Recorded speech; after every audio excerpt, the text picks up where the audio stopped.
ಶಿವನನ್ನು ದೇವರುಗಳಿಗೆಲ್ಲ ದೇವ, ಮಹಾದೇವ ಎಂದು ಕರೆಯುತ್ತೇವೆ.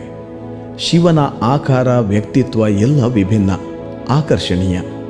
ಶಿವನಿಂದ ನಾವೇನು ಕಲಿಯಬಹುದು, ಜೀವನದಲ್ಲಿ ಏನೆಲ್ಲ ಬದಲಾವಣೆಗಳನ್ನು ಮಾಡಿಕೊಳ್ಳಬಹುದು ಎಂಬುದನ್ನು ನೋಡೋಣ. ತಪ್ಪದೆ ಈ ವಿಡಿಯೋವನ್ನು ಪೂರ್ತಿಯಾಗಿ ನೋಡಿ ಹಾಗೂ ಸಬ್ಸ್ಕ್ರೈಬ್ ಮಾಡಿ. ಮೊದಲನೆಯದು ಶಾಂತಚಿತ್ತರಾಗಿರಿ. ಶಿವ ಮೂರನೇ ಕಣ್ಣು ಬಿಟ್ಟರೆ ಮುಂದಿರುವುದು ಸುಟ್ಟು ಭಸ್ಮವಾಗುತ್ತದೆ. ಆದರೆ ಶಿವನನ್ನು ನೋಡಿ, ಆತ ಸದಾ ಶಾಂತಚಿತ್ತನಾಗಿರುತ್ತಾನೆ.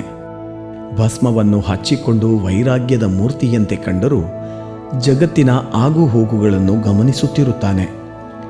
ಮಹಾಯೋಗಿ ಎನಿಸಿದರೂ ಮಹಾವೈರಾಗ್ಯವಿಲ್ಲ.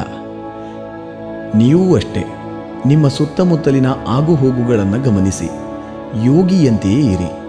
ಆದರೆ ಯಾವುದಕ್ಕೂ ಸಂಬಂಧವಿಲ್ಲದಂತೆ ಇದ್ದು ಬಿಡಬೇಡಿ. ಅಂದ ಮಾತ್ರಕ್ಕೆ ಎಲ್ಲದಕ್ಕೂ ತಕ್ಷಣ ಪ್ರತಿಕ್ರಿಯೆ ನೀಡಬೇಕಾಗಿ ಏನೂ ಇಲ್ಲ. ಎಲ್ಲವನ್ನು ಶಾಂತಚಿತ್ತತೆಯಿಂದ ಗಮನಿಸಿ, ನಂತರ ತೀರ್ಮಾನ ತೆಗೆದುಕೊಳ್ಳಬಹುದು. ಎರಡನೆಯದು, ಅನ್ಯಾಯದ ವಿರುದ್ಧ ಸಿಡಿದೇಳಿ. ಶಿವ ದುಷ್ಟಶಕ್ತಿಗಳನ್ನು ಎಂದೂ ಕ್ಷಮಿಸಿಲ್ಲ.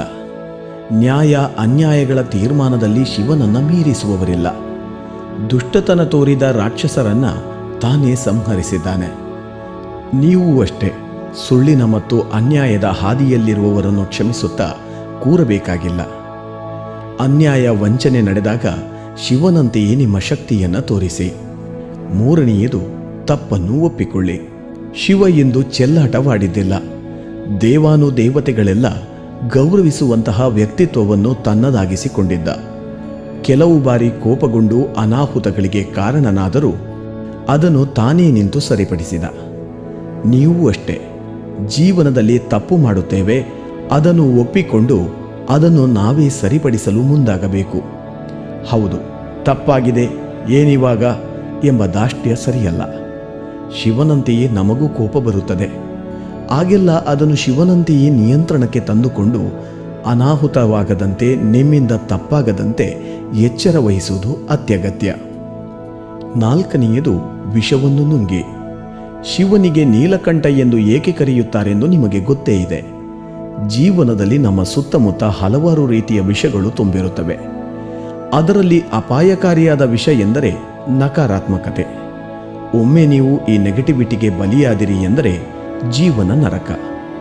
ಎಲ್ಲವನ್ನ ನಕಾರಾತ್ಮಕ ದೃಷ್ಟಿಕೋನದಲ್ಲಿಯೇ ನೋಡಲಾರಂಭಿಸುತ್ತೀರಿ. ಜೊತೆಗೆ ನಿಮ್ಮ ಸುತ್ತಮುತ್ತಲಿನವರಲ್ಲೂ ಇದರ ಬೀಜ ಬಿತ್ತಲಾರಂಭಿಸುತ್ತೀರಿ.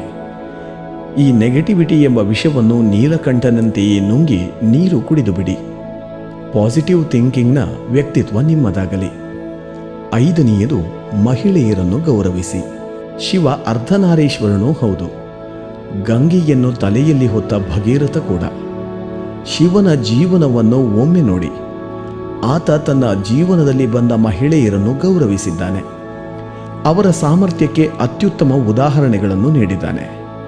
ನೀವು ಅಷ್ಟೇ, ನಿಮ್ಮ ಜೀವನದಲ್ಲಿ ಬರುವ ಮಹಿಳೆಯರನ್ನು ಗೌರವಿಸಿ.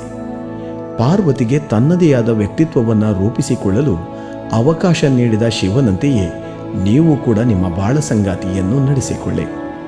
ಆರನೆಯದು, ಸೃಜನಶೀಲತೆ ರೂಢಿಸಿಕೊಳ್ಳಿ. ಶಿವನ ತಾಂಡವ ನೃತ್ಯ ಯಾರಿಗೆ ಗೊತ್ತಿಲ್ಲ? ನಾಟ್ಯದಲ್ಲಿ ಶಿವನೇ ಆರಾಧ್ಯ ದೈವ.